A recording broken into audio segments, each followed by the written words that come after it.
Hi there and welcome back to my channel. In the previous video, I started an imaginary landscape painting, focusing on capturing atmospheric perspective with simple changes in tones and saturation. In today's video, I'm finishing the painting. I will be creating an illusion of details by using logic and imagination. In this video, you will see that there is no need to exaggerate with details. A little bit goes a long way. Enough said. Let's get it done.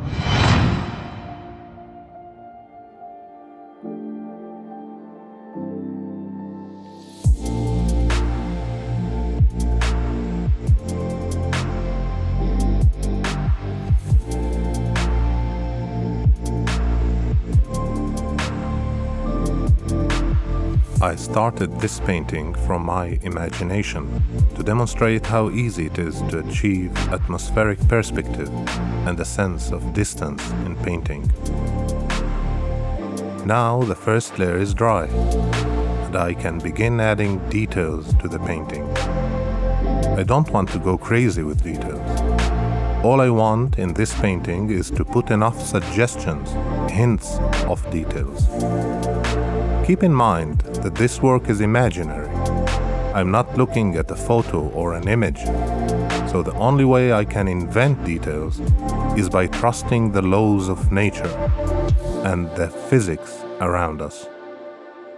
I try to decide where the light is coming from. In this case, it is from the upper right corner of the sky. Knowing that will help me throughout the painting process.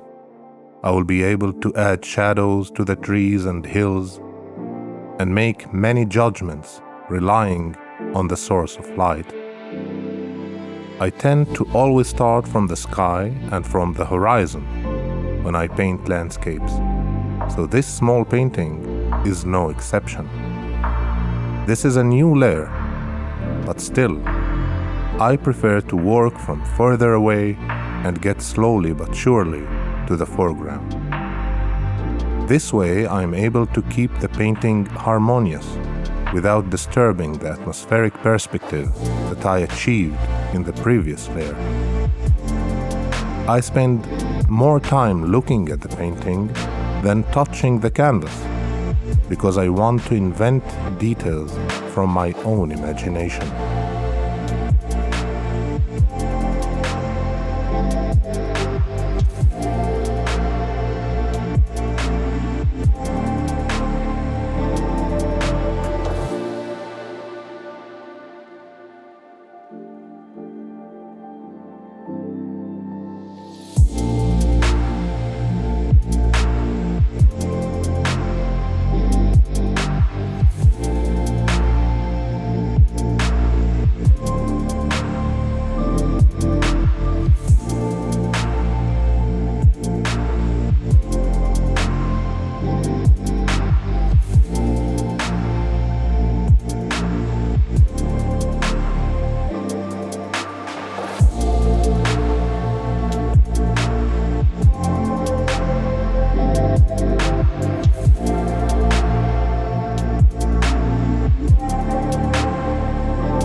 you so much for watching. Like, subscribe. See you next time.